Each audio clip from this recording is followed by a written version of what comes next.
Hola a todos. Bienvenidos a nuestra inmersión de hoy. Vamos a sumergirnos en las turbias aguas de la controversia que rodea a Salvatore Mancuso, antiguo líder paramilitar colombiano, como gestor de paz. Porque la trama se complica aún más con la misteriosa desaparición de bienes que supuestamente entregó para reparar a las víctimas. Es un caso al corazón del conflicto colombiano. Al corazón del conflicto colombiano, a ese complejo entramado de negociaciones de paz, donde la búsqueda de la verdad y la justicia Se entremezclan. se entremezclan con la posibilidad de que poderosos intereses estén operando en la sombra. Y lo que realmente nos tiene intrigados es esta coincidencia. La denuncia de que faltan esos bienes aparece justo cuando la Corte Suprema decide negarle la libertad a Mancuso. Casualidad, no se huele a chambosquina, ¿no crees? Desde luego, es una pregunta que nos debemos plantear. Recordemos. Recordemos que inicialmente Mancuso habló de bienes para reparar a las víctimas, pero al final solo se entregaron 105 ¿Dónde están los otros? en la Fiscalía y la Unidad Nacional de Víctimas. Encargadas de gestionar estos bienes. Encargadas de gestionar estos bienes no dan respuestas claras. Es que esto nos lleva a un terreno pantanoso, ¿verdad? Empieza a hablar de posibles implicaciones políticas, de un intento de encubrimiento por parte de figuras poderosas que no quieren que Mancuso hable. Y no sería descabellado pensar que esas figuras podrían estar vinculadas al uribismo, el movimiento político del expresidente Álvaro Uribe, Conocido por... conocido por su postura de mano dura frente a las guerrillas y las negociaciones de paz. Claro, porque si Mancuso empieza a cantar, podría destapar una red de complicidad Y corrupción. y corrupción que va mucho más allá de los grupos paramilitares. Podríamos estar hablando de altos mandos militares. Políticos empresarios. Un auténtico escándalo. Precisamente, y aquí es donde la decisión de la Corte Suprema añade otra capa de complejidad a este caso. ¿Te refieres a cuando negaron la libertad a Mancuso? Exactamente. La Corte argumenta que concederle la libertad como gestor de paz sería desproporcionado en relación a la magnitud de sus crímenes y a la falta de contribuciones concretas a la verdad y la reparación. Entiendo, básicamente dicen que hasta ahora no hay pruebas suficientes de que Mancuso esté realmente comprometido con la paz y con reparar el daño a las víctimas. Correcto. Y esta decisión ha generado un intenso debate en Colombia. Algunos la aplauden, argumentando que la paz no puede construirse sobre la impunidad. Sí. Otros la critican sosteniendo que es un obstáculo para avanzar en el proceso de paz y que Mancuso, a pesar de su pasado, tiene información valiosa que podría contribuir a la verdad y la reconciliación. Es un dilema moral, sin duda. ¿Hasta qué punto se puede sacrificar la justicia en nombre de la paz? Es una pregunta difícil, sin una respuesta fácil. Lo que sí es cierto es que este caso nos obliga a reflexionar sobre la complejidad del conflicto colombiano, sobre la necesidad de encontrar un equilibrio entre la búsqueda de la justicia y el anhelo de paz. Totalmente de acuerdo, y lo más preocupante es que según algunas fuentes, la celebración de la detención de Mancuso proviene de aquellos que temen las verdades que podría revelar, si realmente se le permite participar en el proceso de paz. Exacto. Hay quienes se benefician de que Mancuso permanezca en silencio. Y esto nos lleva... Esto nos lleva a preguntarnos, ¿Quiénes son esos que prefieren la oscuridad a la luz? ¿quiénes temen que sus secretos salgan a la luz? Uf, qué escalofríos, es como si estuviéramos ante una película. Sin duda, y en esta película las víctimas son las que más están sufriendo. Claro. No solo han padecido la violencia del conflicto, sino que ahora ven cómo se esfuma la posibilidad de obtener justicia y reparación por los daños sufridos.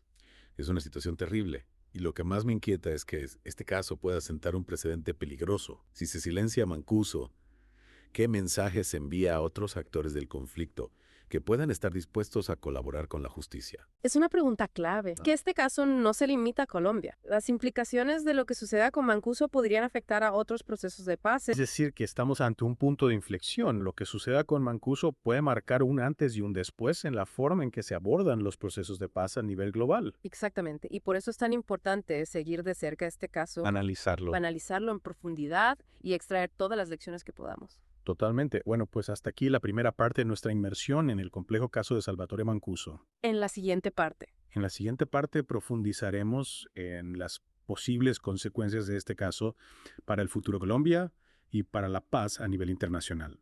No te la pierdas. No te la pierdas. Retomamos nuestra inmersión en el caso Mancuso, donde la desaparición de sus bienes y su rol como gestor de paz han desatado un verdadero terremoto político y judicial en Colombia.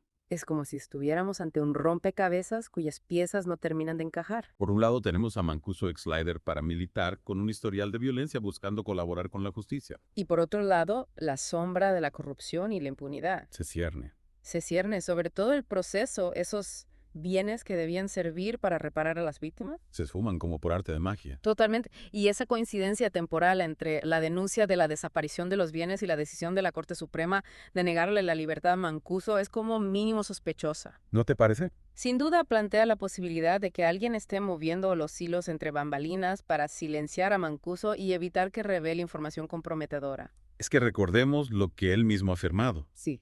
Tiene conocimiento sobre la participación de figuras muy poderosas en el conflicto armado, incluyendo políticos, empresarios y miembros de la fuerza pública. Exacto, figuras que presumiblemente no estarían dispuestas a que sus nombres salgan a la luz y que podrían estar utilizando su influencia para torpedear el proceso de paz y proteger sus propios intereses. Claro, porque si Mancuso habla... El escándalo sería mayúsculo. Imagínate, podríamos estar hablando de personas intocables hasta ahora. En ese sentido, la desaparición de los bienes podría ser una maniobra para desacreditar a Mancuso y restarle credibilidad a su testimonio. Si se demuestra que no ha cumplido con su compromiso de reparar a las víctimas, su palabra pierde fuerza. Es como si quisieran presentarlo como un mentiroso, como alguien en quien no se puede confiar. Pero también debemos considerar la posibilidad de que estemos ante un caso de corrupción dentro de las mismas instituciones encargadas de gestionar esos bienes. ¿Te refieres a que funcionarios corruptos se hayan apropiado de las propiedades? Esa es una hipótesis que no podemos descartar.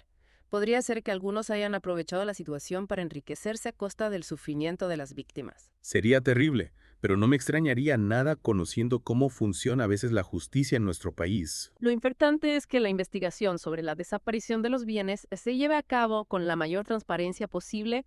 Hay que llegar al fondo del asunto para saber si estamos ante un intento de silenciar a Mancuso o un simple caso de corrupción administrativa. Sobre todo hay que garantizar que las víctimas del conflicto armado, que ya han sufrido bastante, reciban la reparación que les corresponde al final. Son ellas las grandes olvidadas en toda esta historia. Y tienes toda la razón. Las víctimas se encuentran en una situación de vulnerabilidad y desprotección, han sido engañadas y defraudadas una vez más, y esto genera una profunda desconfianza en el sistema, en la capacidad del Estado para proteger a sus ciudadanos. Es que si no se hace justicia, si se permite que la impunidad siga acampando a sus anchas, ¿cómo vamos a construir una paz duradera? ¿Cómo vamos a sanar las heridas del pasado? Es una pregunta fundamental. La paz no puede construirse sobre la base del silencio y el olvido. Se necesita verdad, justicia y reparación para que las víctimas puedan pasar página y mirar hacia el futuro con esperanza.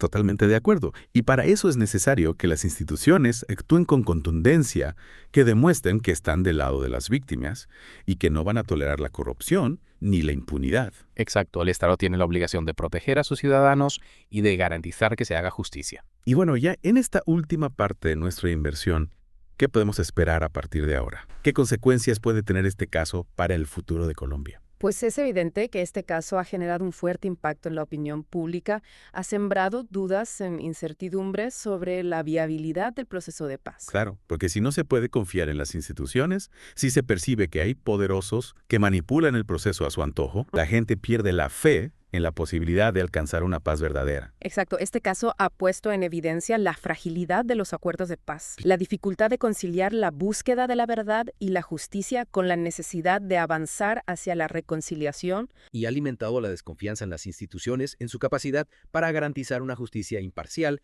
y para proteger los derechos de las víctimas. Precisamente la percepción de que existen intereses ocultos, de que hay gente poderosa operando en la sombra para manipular el proceso y silenciar a quienes pueden desvelar verdades incómodas, es un obstáculo enorme para la construcción de una paz duradera.